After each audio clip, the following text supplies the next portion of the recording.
Olá pessoal, hoje é dia 23 de fevereiro e eu vou comentar aqui os principais indicadores desta semana.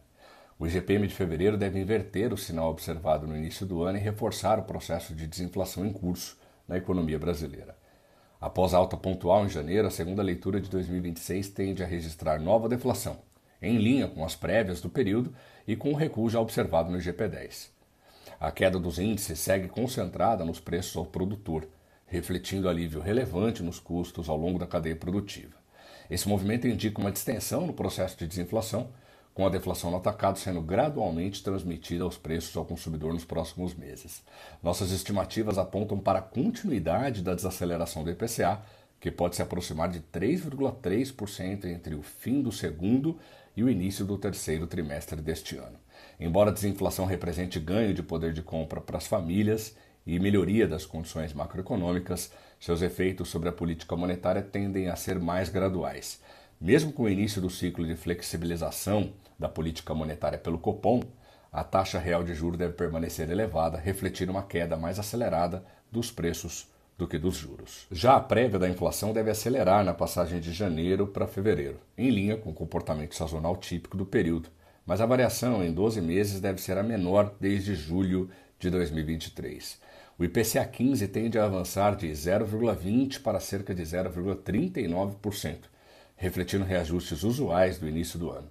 Ainda assim, o resultado mensal permanece contido e significativamente inferior ao observado em fevereiro do ano passado, quando a recomposição das tarifas de energia elétrica impulsionou o índice. Na comparação interanual, a inflação deve recuar dos atuais 4,5% para aproximadamente 3,6%. O menor patamar em 31 meses. No mercado de trabalho, o CAGED deve voltar a registrar a criação líquida de empregos, preservando a resiliência do mercado de trabalho formal no início do ano. Ainda assim, sinais de acomodação permanecem no radar. Embora a taxa de desemprego se mantenha próxima das mínimas históricas, os pedidos de seguro-desemprego com ajuste sazonal avançaram de forma expressiva no último trimestre de 2025, sugerindo perda gradual de dinamismo após anos de recuperação consistente. Por ora, tais movimentos não configuram uma deterioração abrupta das condições do mercado de trabalho, mas indicam uma transição para um ritmo um pouco mais moderado de expansão. Esse processo, combinado à trajetória de desinflação, reforça o diagnóstico de arrefecimento cíclico da economia brasileira e pode abrir espaço para um corte de juros de 0,5% na taxa Selic na próxima reunião do Copom, no mês que vem. O padrão sazonal do início do ano, marcado por saldos comerciais mais moderados, deve pressionar o resultado das transações correntes em janeiro. Em combinação com déficits persistentes nas contas de serviços e de renda primária, o déficit externo deve se ampliar de 3,4 bilhões em dezembro para algo próximo de 7,7 bilhões no primeiro mês do ano. Ainda assim, o resultado projetado permanece inferior ao observado em janeiro do ano passado, quando o déficit em transações correntes atingiu 9,8 bilhões de dólares. Apesar da deterioração marginal, o quadro estrutural das contas externas segue confortável. O ingresso robusto de investimentos diretos no país tem sido mais do que suficiente para financiar o déficit em transações correntes, mitigando riscos de descasamento externo e reduzindo vulnerabilidades no balanço de pagamentos.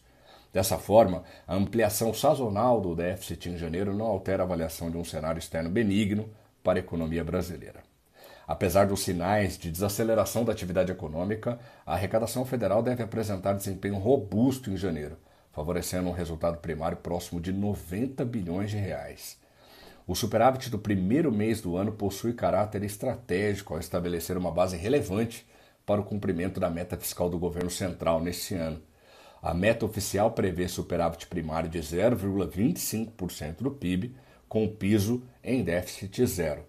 Nossas estimativas por hora apontam um resultado próximo do equilíbrio, com déficit ao redor de 1 bilhão de reais no acumulado do ano.